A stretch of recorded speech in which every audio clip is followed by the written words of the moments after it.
Jay Shaw, live on location, MDRRMO, and I am with Terence Toriano. He's the risk reduction officer, and I respect him highly. We're going to go through some quick questions and answers that I wanted to know for everyone, and also wanted to let you know that we have a great channel. It's let you say it. Oh yeah, my channel is T3 Takmed Terence Toriano.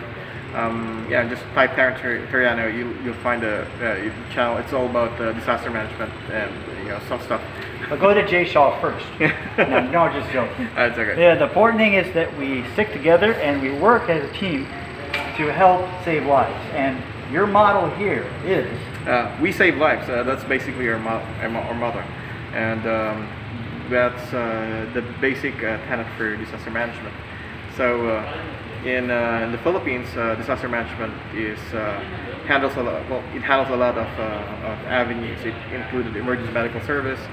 It also included disasters, handling management of disasters, and including crisis, just like what we are experiencing right now. That's right. And one thing I really want to do, don't turn this off, because you're going to want to learn some things here, some basic questions that everyone's asking and nobody's talking about.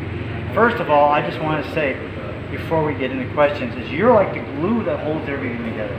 Just imagine a puzzle with 1,000 pieces. No, I'm and just if one of the puzzles.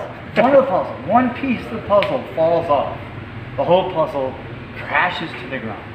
Now, you're that glue that's holding Cleveland together. And people, your crew, everyone around you, the government of Cleveland has done such a good job to work together. And they have to be the glue, because one little mistake could cause lives. No, I'm just one of the glues. You're one of the glues. Yeah. That's right. Anyway, so that's okay. basically what we are trying to do. So I gave you some tough questions about, well, what are we going to do about Manila when a bunch of people start coming in over here? We'll just lock it one. Okay. No. That's the zombies are coming. No, we love people from Manila. Don't get me wrong. We're thinking about the TV series. Yeah. That was one of my favorite ones. But the governor issued a executive order that we're gonna stop our borders. Everyone who's not in Kalibo and who's not going to who's not a resident of Aklan, and who's not married to an Aklanon, or who's not from Aklan himself or herself is. I've been here for a year, never gone anywhere. Yeah, you're good.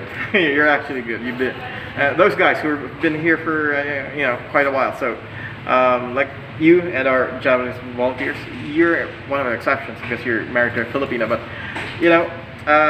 a wonderful, beautiful one, and we're trying to do the best we can to pray. And number one thing is pray and stay calm. And I just do that. What is it, your motto? Love over money? Love over money. And that's the Philippines. Do you know that you celebrate Thanksgiving every day here? I don't actually. Yes, you do. In America, Thanksgiving is a place where a day where everybody gets together, has food, and talks about God and helps the families out. Well, you guys do that every day. Yeah, I don't. You don't realize that. Yeah, I don't. But you celebrate Thanksgiving every day. So I didn't mean to throw it off. Okay. But we got homeless situations. We got mortgages. People with don't have rent. I asked questions about. I put down hospitals when people are stuck in hospitals and they can't get out, can't pay the bill. I don't know. There's some notes, some questions. Go ahead, Terence. So let's just start first with about. We do have homeless here in the Philippines, some do think about mortgages, but not a lot. It's an issue in the U.S., but here in the Philippines, most of the people here own their own land, especially in Kalibo. I'm not talking about Manila. Manila is a bit of a city, and they have they actually have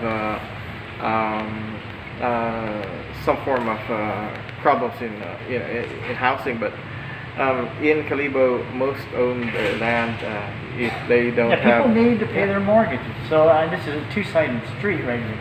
So not a lot of them though. So you know, it's assistance will be coming up from the Department of Labor and Employment and of course the Social Welfare Development Department, and that's going to be one of the things that's that we discussed earlier in a meeting, and we're going to ask today, for assistance. too, right? Yeah, just today. So we're going to ask for assistance from the national government. We don't have a lot of money in terms of assistance. We're not a city yet. So if I'm a Filipino and I'm out of a job and I'm stuck at home, what am I going to do? So that's where assistance will be coming in, and it will be either under the Department of Labor and Employment if you're a private individual, and social welfare also for some of the families, and that's how we deal with with the possibility of, and we'll probably be expecting unemployment in some form. Because of the COVID-19. Well, great, you're answering questions already that a lot of people are asking. So that's one of the things that we have to think of. But another thing is about the hospitals and hospital bills. Yeah, what are you going to do? When people are stuck in the hospital and there's 500 people that need a bed and they haven't paid their bill, what's going to happen? The government will be handling everything. If it's related to COVID-19, the government will take care of it. That's only when you are tested positive. If you're not tested positive and you're still a person under monitoring or a person under investigation, you're going to be monitored by the authorities. So we have barangay health workers, village health workers, and or municipal health workers. They're going to check on those identified who are known as persons under monitoring. Those are the guys who came in from Manila or from abroad, and they just got home. They're in a 14-day quarantine. Those are the PUMs, or persons under Okay, so monitoring. basically you're saying the government's going to case by case look at these issues if it gets worse, and that's a pretty good answer you gave me, and I feel more comfortable for the people of the Philippines. That's for sure. The other thing I really was concerned about is all the negative, the press, the conspiracy theories, bananas. I mean, every day I see this incredible stuff that's based on nothing. It's all bananas. It's all bananas. If you want the answers, come to Risk Reduction Office and talk to Terence and his crew, and look at your news source before you make a judgment, before you panic, because you may hurt someone, you may take some advice. That's and really infect bad. someone. Yeah. So number one, make sure. Another question is, how many cases do we have